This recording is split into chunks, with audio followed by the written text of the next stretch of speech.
Hello my awesome students, welcome to the channel. Class 10 maths के chapter number 8 की exercise 8.1 और 8.2 को cover up करने के बाद अब हम डिस्कस करने जा रहे हैं अपनी एक्सरसाइज 8.3, जिसके अंदर हम सॉल्व करेंगे अपने 2 प्रूफ के क्वेश्चंस जो एग्जाम्स में आपके जरूर आता है। क्वेश्चन अप्रॉक्स आपका 5 मार्क्स का इस एक्सरसाइज से आपका क्वेश्चन आता ही आता है, ठीक है। और इन क्वेश्चंस में जनरली स्टूडेंट्स को सबसे ज़्यादा प्रॉब्लम होती है, तो अगर आपको भी इन क्वेश्चंस को समझने में थोड़ी सी भी प्रॉब्लम होती है तो इस वीडियो को कंप्लीट एंड तक देखिएगा, बिकॉज इस वीडियो के बाद आपके सारे डाउट्स क्लियर हो जाएंगे, ठीक है। सो इन क्वेश्चंस को सॉल्व करने के लिए आपको सबसे पहले ये 3 फॉर्मूलाज अच्छे से याद होने चाहिए, राइट। अब फॉर्मूलाज क्या है हमारे? cos square A plus sine square A is equal to 1, then 1 plus cot square a is equal to cosec square a and 1 plus tan square a is equal to secant square a, ठीक है। अब students क्या गलती करते हैं यहाँ पर, उनको ये फॉर्मूलाज याद नहीं कर पाते। मीन्स स्टूडेंट्स भूल जाते हैं कि यहाँ पर कॉसिक आना है या यहाँ पर कोट आना है या यहाँ पर टैन आना है, क्योंकि देखो सारे फॉर्मूलाज लगभग सेम से लग रहे हैं, ठीक है। तो इसके लिए मैं आपको एक ट्रिक बताती हूँ। आपने क्या करना है, सारी ट्रिगोनोमेट्रिक आइडेंटिटीज की आपने करनी है पावर 2, ठीक है। सबकी पावर 2 कर दी। सबसे पहला फॉर्मूला तो हमारा बन जाएगा पहली दोनों वाली वैल्यूज को लेकर के। ये वाला तो जनरली स्टूडेंट्स याद रख लेते हैं कि एक साइन स्क्वायर ए प्लस कॉस स्क्वायर ए किसके इक्वल होता है? 1 के इक्वल। उसके बाद आपने जो ये लास्ट वाली दोनों हैं, इन लास्ट वाली दोनों के साथ किसका साइन लगाना है? प्लस का 1 और 1 प्लस कॉट स्क्वायर ए। अब आपने इसको डायगनली मैच करना है। जो 1 प्लस टैन स्क्वायर ए है ये किसके इक्वल होता है? सीकेंड स्क्वायर ए के इक्वल। सो बच क्या गया? 1 plus cot square A is equal to cosec square a. समझ में आई बात? सारी ट्रिगोनोमेट्रिक रेशियोज का हमने स्क्वायर किया, देन पहली 2 ट्रिगोनोमेट्रिक रेशियोज का स्क्वायर का सम किसके इक्वल होगा? 1 के इक्वल। और बाकी 2 फॉर्मूलाज निकालने के लिए लास्ट की दोनों वैल्यूज के साथ हमने +1 किया एंड इस वैल्यू को डायगनली ऐड ऑन करेंगे तो यानी कि 1 प्लस टैन स्क्वायर ए किसके इक्वल बन जाएगा? सीकेंड स्क्वायर ए के। और रिमेनिंग फार्मूला बन गया 1 plus cot square A is equal to cosec square a, ठीक है जी। बात समझ में? ये जस्ट एक छोटी सी ट्रिक है ताकि आपको ये फॉर्मूलाज याद रह जाएं और इन फॉर्मूलाज में आपको कोई कंफ्यूजन ना हो, ठीक है। अब बढ़ते हैं अपने एग्जाम्पल। देखो सबसे फर्स्ट क्वेश्चन में आपको इन्होंने क्या करना है, एग्जाम्पल में आपने क्या करना है, express the ratios cos a tan a secant a in terms of sine a. मतलब मुझे कॉज ए कोई वैल्यू लिखनी है किसकी टर्म्स में? साइन ए के टर्म्स में। मतलब कहने का क्या हुआ कि कॉज ए का जो फॉर्मूला होगा ना, यहाँ पर cos A is equal to, जो इक्वल टू में टर्म्स होंगे उसमें हमारे पास हर जगह पर क्या आना चाहिए? साइन A, या फिर कोई मैथमेटिकल नंबर भी आ सकता है। मतलब cos किसकी तरह से लिखा जा सकता है? साइन का। cos का फॉर्मूला बनाना है हमने साइन के टर्म्स में, ठीक है। बात समझ में आई? मतलब राइट हैंड साइड पर जो चीज़ लिखी होगी, जो ट्रिगोनोमेट्रिक रेशियो लिखी होगी, वो कौन सी होनी चाहिए? साइन ए होनी चाहिए, राइट। आपको पता है कि बाय यूजिंग आइडेंटिटी जो हमने अभी फॉर्मूलाज किए उनको हम क्या कहते हैं? ट्रिगोनोमेट्रिक आइडेंटिटीज बोलते हैं। ट्रिगोनोमेट्रिक आइडेंटिटी हमने सबसे फर्स्ट कौन सी की? Sine square A plus cos square A is equal to 1 की है हमने, ठीक है। देखो थोड़ा सा लॉजिकली सोचो कि आपके पास 3 ट्रिगोनोमेट्रिक आइडेंटिटीज थी। कौन कौन सी थी? Sine square A plus cos square A is equal to 1, ठीक है। और हमने क्या की? 1 plus cot square A is equal to cosec square a. और हमने क्या की? 1 plus tan square A is equal to cot square a, ठीक है। अब आपको क्या चाहिए? 2 चीज़ें हैं, कॉस और साइन, है ना। कॉस को किसकी फॉर्म में लिखना है? साइन की फॉर्म में। तो इन तीनों में से देखो ऐसी कौन सी आइडेंटिटी है कि जिसमें कॉस और साइन दोनों आ जाए? ये फर्स्ट वाली है, तो इसलिए हमने कौन सी आइडेंटिटी यूज कर ली? साइन और कॉस वाली, मीन्स फर्स्ट आइडेंटिटी, ठीक है जी। ओके, अब मैंने आपको क्या बताया कि आपको कॉस का एक फॉर्मूला बनाना है। मतलब कॉस स्क्वायर आपका लेफ्ट हैंड साइड पर रहना चाहिए और जो ये साइन स्क्वायर ए है ये राइट हैंड साइड पर जाकर के किसका हो जाएगा हमारे पास? माइनस का। एंड देन यहाँ पर क्या आना था? 1 माइनस साइन स्क्वायर ए। अब कॉज ए चाहिए, लेकिन यहाँ पर क्या है, स्क्वायर ए है, तो स्क्वायर हटाने के लिए हम क्या करते हैं, दोनों तरफ स्क्वायर रूट कर देते हैं। तो इसका अगर हम स्क्वायर रूट कर देंगे तो आंसर कितना आ जाएगा, cos a is equal to under root of 1 minus sine square a. इसका भी अगर हम स्क्वायर रूट करेंगे तो स्क्वायर से स्क्वायर रूट कैंसिल आउट हो जाएगा, सो दैट्स वाई यहाँ से खाली बचेगा cos a is equal to under root of 1 minus sine square a. ये हमारा फर्स्ट पार्ट प्रूव हो गया। ठीक है जी, यहाँ तक हमारा कौन सा पार्ट प्रूव हो गया, फर्स्ट पार्ट प्रूव हो गया। डन, आई बात समझ। देन नेक्स्ट हमारे पास है tan a। अब हमने tan a को किसकी फॉर्म में लिखना है, साइन की फॉर्म में। तो देखो tan a का फॉर्मूला क्या होता है हमारे पास, tan a is equal to sine a by cos a होता है।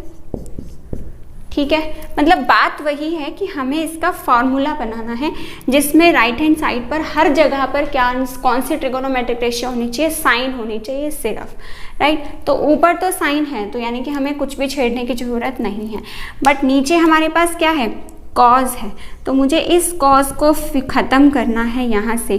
तो कॉज ए का फॉर्मूला क्या निकाला है हमने, under root of 1 minus sine square a. तो ये हमारे पास क्या हो गई, tan a का फॉर्मूला बन गया। tan a जो है ट्रिगोनोमेट्रिक रेशियो किसकी टर्म्स में एक्सप्रेस हो गई, हमारी साइन की टर्म्स में। ठीक है जी, उसके बाद बात आती है हमारी सीकेंड a की।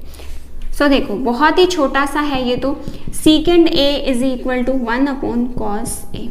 आपको बस ये सोचना है, क्वेश्चन के हिसाब से चलना है आपने। क्वेश्चन में उसने कौन सी ट्रिगोनोमेट्रिक रेशियो मांगी है राइट हैंड साइड पर, साइन ए, हमारे पास कौन सी है, कॉज ए। तो हमें इसको ख़त्म करके साइन की ट्रिगोनोमेट्रिक रेशियो लेकर आनी है। तो कॉज ए का फॉर्मूला क्या है, under root of 1 minus sine square a.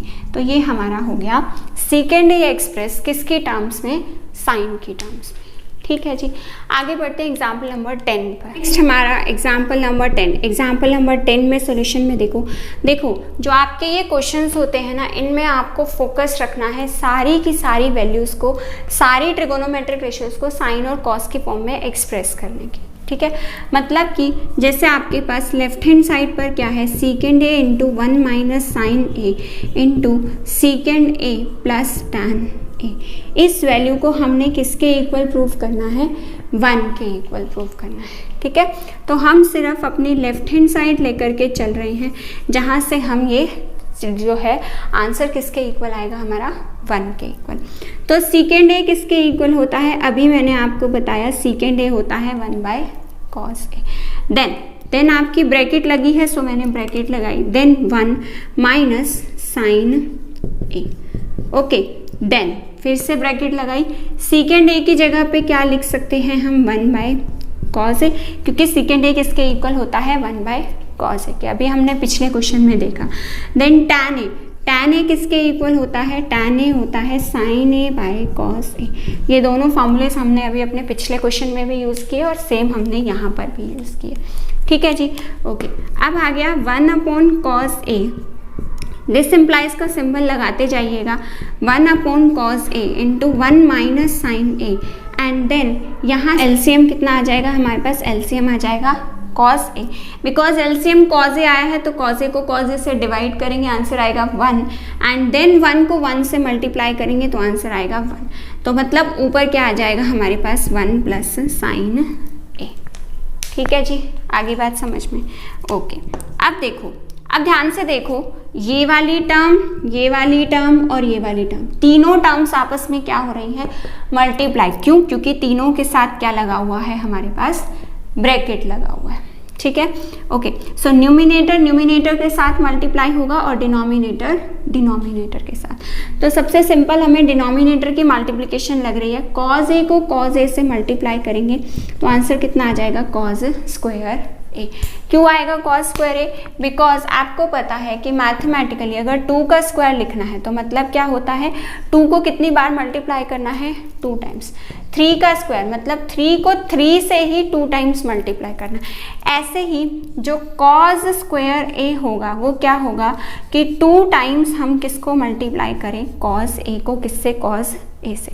तो यही चीज़ यहाँ पर हो रही है, कॉज ए से मल्टीप्लाई हो रहा है, तो आंसर कितना आएगा हमारे पास, कॉस स्क्वायर ए। ठीक है, ओके। सो अब यहाँ पर न्यूमिनेटर में हमारे पास क्या आ जाएगा, 1 माइनस साइन ए को किससे मल्टीप्लाई करना है, 1 प्लस साइन ए से। ओके जी, समझ में बात। अब एक और फार्मूला अप्लाई करते हैं यहाँ पर। हमें पता है a minus B into A plus B किसके इक्वल होता है, A square minus B square के इक्वल होता है। मतलब पहली टर्म का स्क्वायर देन दूसरी टर्म का स्क्वायर और साइन किसका आएगा, माइनस का।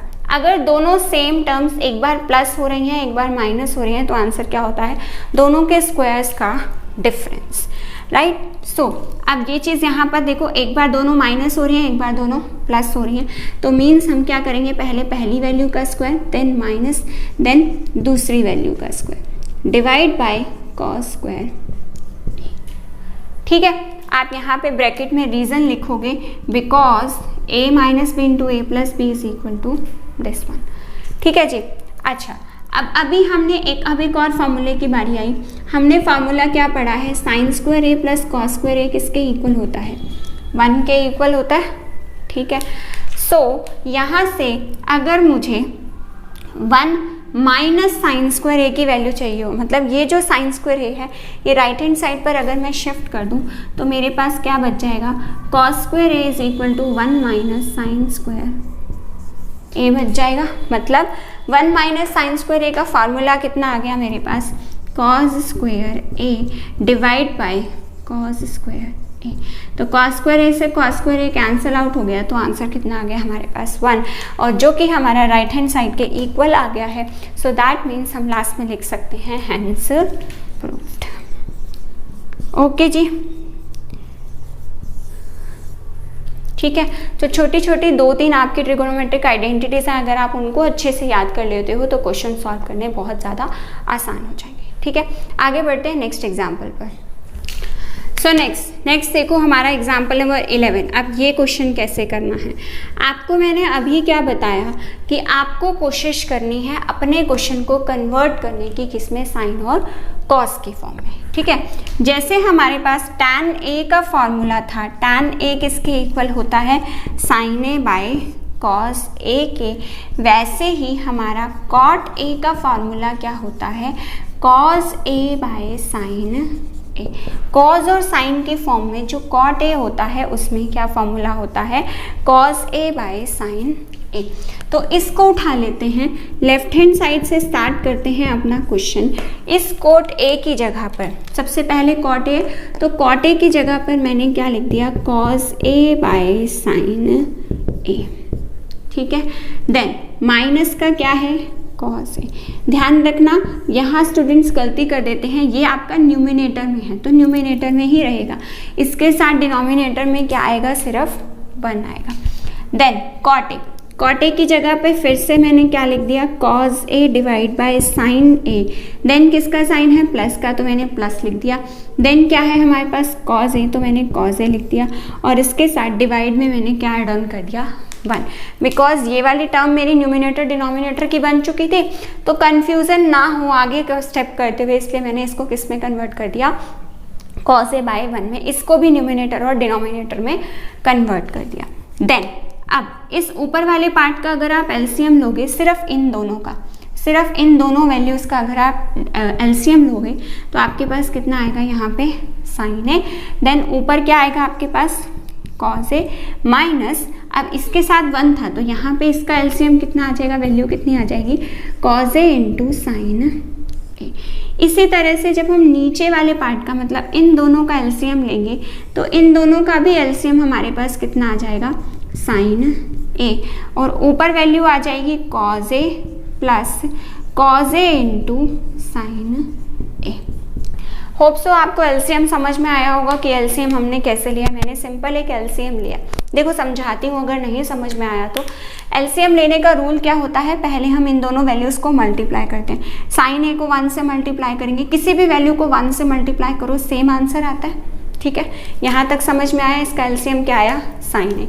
उसके बाद एलसीएम के रूल में क्या होता है, जो एलसीएम आया ना आपका, मतलब आपका एलसीएम कितना आया है, साइन ए। इस एलसीएम को आपने किससे डिवाइड करना होता है, इस वाली वैल्यू से, डिनोमिनेटर से। तो डिनोमिनेटर से जब आप डिवाइड करोगे तो आंसर कितना आएगा, 1 आएगा। देन इस 1 को आपने ऊपर वाली वैल्यू से क्या करना होता है, मल्टीप्लाई। तो 1 को किसी भी वैल्यू से कॉस से मल्टीप्लाई किया तो आंसर कितना आया, कॉस ए आया। देन माइनस का साइन लगाया। अब बात करते हैं इस वाली वैल्यू की कि ये वाली वैल्यू कैसे आई। अब साइन ए को किससे डिवाइड करना है हमने, 1 से। साइन ए को किससे डिवाइड करना है, 1 से। पहले साइन ए को साइन ए से डिवाइड किया था इस वाली वैल्यू से। अब इसकी बात कर रहे हैं तो इसके डिनोमिनेटर से डिवाइड करेंगे, मीन साइन ए को किससे डिवाइड करेंगे हम, 1 से। तो आंसर कितना आएगा हमारे पास, साइन ए। नाउ जो आंसर आया है इसको ऊपर वाली वैल्यू से क्या करना है हमने, मल्टीप्लाई। और ऊपर वाली वैल्यू क्या है हमारी, कॉस ए। तो साइन ए को कॉस ए से मल्टीप्लाई करेंगे तो आंसर कितना आएगा, cos a into sine a. ठीक है जी, समझ में आ गई बात। अब ये साइन ए और साइन ए आपस में कैंसिल आउट हो गए, ठीक है। बच क्या गया हमारे पास, cos a minus cos a into sine A divided by cos a plus cos a into sine a. ठीक है।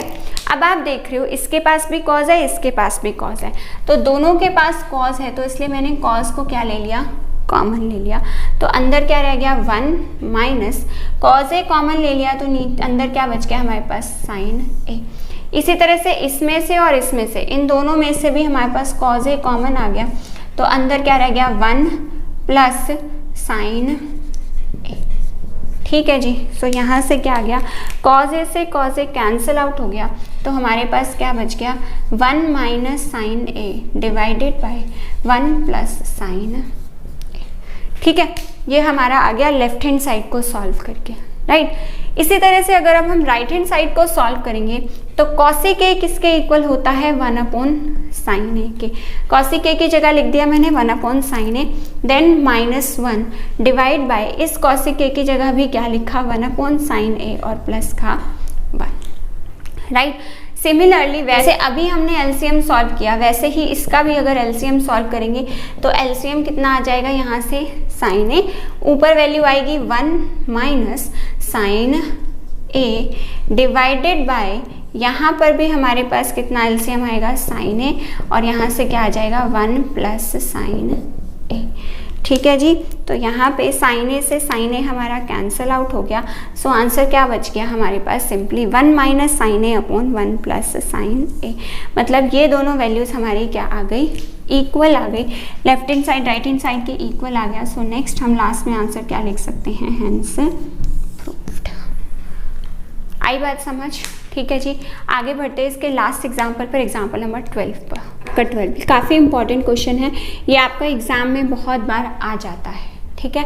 तो इस क्वेश्चन में आपको 1-2 स्टेप्स थोड़े से ध्यान भी रखने पड़ेंगे कि कैसे करना है। यहाँ पर हमने सबसे पहले लिया अपना लेफ्ट हैंड साइड को, ठीक है, और लेफ्ट हैंड साइड में हमने क्या करना है, divide numerator and denominator by cos theta.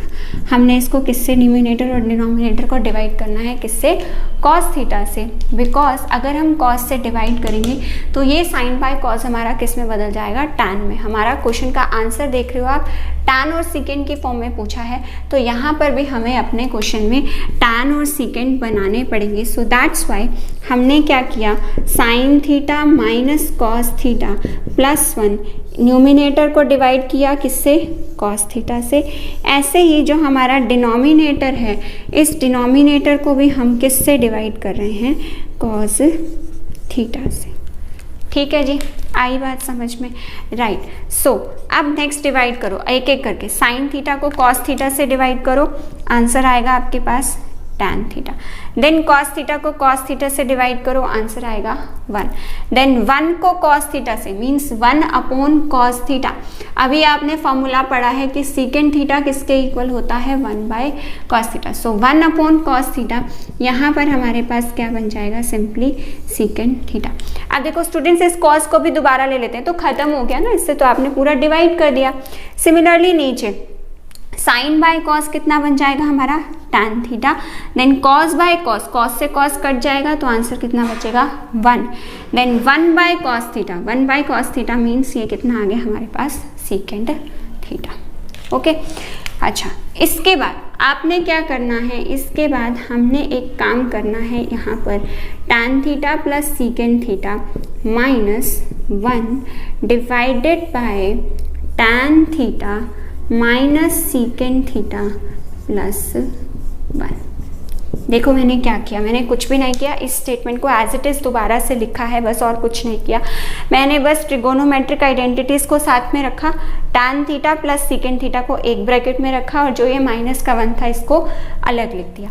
ऐसे ही नीचे भी किया, जो मेरी ट्रिगोनोमेट्रिक आइडेंटिटीज़ थी मतलब tan theta minus secant theta, trigonometric ratios को मैंने साथ में लिखा और जो ये प्लस का 1 था इसको मैंने अलग लिख दिया। ठीक है, बाकी मैंने कुछ भी नहीं किया इस क्वेश्चन में। ठीक है जी। अब देखो नेक्स्ट स्टेप, अब नेक्स्ट स्टेप में हमने क्या करना है, अब जो ये वाला छोटा सा स्टेप है ये आपको ध्यान रखना है कि आपने इस क्वेश्चन में एक मल्टीप्लिकेशन और डिवीज़न करनी है।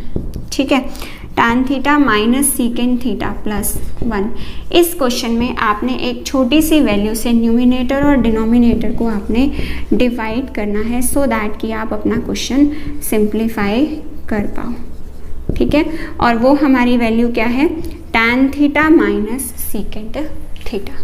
ठीक है, उसके बाद अब आपने करनी है ब्रैकेट्स की मल्टीप्लिकेशन। ये a है, मींस इस पूरी वैल्यू को इस पूरी से हमने मल्टीप्लाई करना है। ठीक है, तो फिर से देखो, फिर से वही चीज़ है जो अभी आपको फॉर्मूला बताया था कि अगर एक बार दोनों वैल्यूज़ प्लस हो रही हैं, सेम वैल्यूज़ दोनों प्लस हो रही हैं और सेम माइनस हो रही हैं, तो आंसर क्या होता है, फर्स्ट वैल्यू का स्क्वायर माइनस सेकेंड वैल्यू का स्क्वायर। तो यहाँ पे देखो ये tan थीटा है, ये सीकेंड थीटा, यहाँ पर भी tan थीटा और सीकेंड थीटा, मतलब दोनों सेम वैल्यूज़ हैं, एक बार प्लस हो रही हैं एक बार माइनस हो रही है। तो इनकी पूरी की मल्टीप्लिकेशन का आंसर क्या आएगा, पहले tan का स्क्वायर मतलब फर्स्ट वैल्यू का square, then minus second value का square minus secant square theta.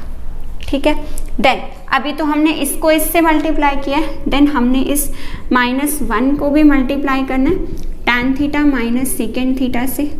Okay जी, then divide by, so denominator को हम एज इट इज छोड़ देते हैं, tan theta secant theta plus 1 into tan theta minus secant theta, because हमारा कुछ ना कुछ पार्ट इसमें से कैंसिल आउट हो जाएगा। ठीक है जी, ओके। अब क्या कर सकते हैं, अभी हमने एक आइडेंटिटी पढ़ी, वो क्या पढ़ा हमने कि 1 प्लस tan स्क्वायर थीटा जो होता है वो किसके इक्वल होता है, हमारा सीकेंड स्क्वायर थीटा के इक्वल होता है। ठीक है, हमें चाहिए tan स्क्वायर थीटा, ये तो रहेगा, सीकेंड स्क्वायर थीटा किसका होना चाहिए, हमारा माइनस का, तो इधर आकर के ये माइनस का हो जाएगा और जो ये 1 है, ये 1 हमारा राइट हैंड साइड शिफ्ट होकर के किसका हो जाएगा, माइनस का। मतलब हमारा फॉर्मूला क्या बन गया, tan स्क्वायर में से सीकेंड स्क्वायर को अगर हम माइनस करेंगे तो आंसर कितना आएगा, हमारा -1। मतलब इस पूरी वैल्यू की जगह पर मैं क्या लिख सकती हूँ, सिंपली -1। ठीक है, देन -1 को इससे मल्टीप्लाई करेंगे तो आंसर आएगा माइनस का tan थीटा, देन इस माइनस को इस माइनस से, माइनस माइनस क्या हो जाएगा प्लस, और 1 को सीकेंड से मल्टीप्लाई करेंगे तो आंसर कितना आएगा हमारे पास, सीकेंड थीटा। देन डिनोमिनेटर की बात करते हैं, tan theta minus secant theta plus 1 divided multiply by tan theta minus secant theta. Okay जी, समझ आया यहाँ तक क्वेश्चन। अच्छा, आगे देखो अब क्या है, अब अगर इन दोनों वैल्यूज़ को आप ध्यान से देखोगे, इन दोनों वैल्यूज़ को सिर्फ साइन चेंज है, मतलब यहाँ 1 माइनस का है, यहाँ 1 प्लस का है, यहाँ tan थीटा माइनस का है, यहाँ tan थीटा प्लस का है, यहाँ सीकेंड थीटा प्लस का है, यहाँ सीकेंड थीटा किसका है, माइनस का। तो अगर इस स्टेप पे अगर मैं माइनस साइन बाहर कॉमन निकाल लूँ तो अंदर सारी वैल्यूज़ के साइन क्या हो जाएंगे, चेंज हो जाएंगे, जो माइनस की होगी वो प्लस की, जो प्लस की होगी वो माइनस की। तो ये पूरी वैल्यू इस पूरी वैल्यू से क्या हो जाएगी, कैंसल आउट हो जाएगी। क्या बच गया, -1 divide bye tan theta minus secant theta. ठीक है, देखो अब -1 upon tan theta minus secant theta है, तो इस माइनस साइन को अगर मैं इस नीचे वाले डिनोमिनेटर से मल्टीप्लाई कर दूं, मतलब क्या हो जाएगा, मल्टीप्लाई करने पे जो माइनस की वैल्यू है वो प्लस की हो जाएगी, जो प्लस की है वो माइनस की, माइनस माइनस मल्टीप्लाई होके किसका बन जाएगा, प्लस का, और tan थीटा प्लस का है तो प्लस माइनस क्या हो जाएगा, माइनस tan थीटा। सो हमारे पास ये किसके इक्वल आ गया, हमारे राइट हैंड साइड के इक्वल आ गया। सो लास्ट में आप इन क्वेश्चंस में जो भी आपके टू प्रूफ के क्वेश्चंस होते हैं उनमें आप लास्ट में हमेशा क्या ऐड ऑन करते हैं, हेंस प्रूफ्ड। ठीक है जी, आई बात समझ में। सो इस वीडियो के लिए इतना ही। नेक्स्ट वीडियो में हम स्टार्ट करेंगे अपनी न्यू बुक की एक्सरसाइज 8.3 जिसको हम कवर अप करेंगे अपने 2 पार्ट्स में। So if you find my this video useful for you then please do like and share my video and do subscribe to the channel if you are new to the channel. Thank you.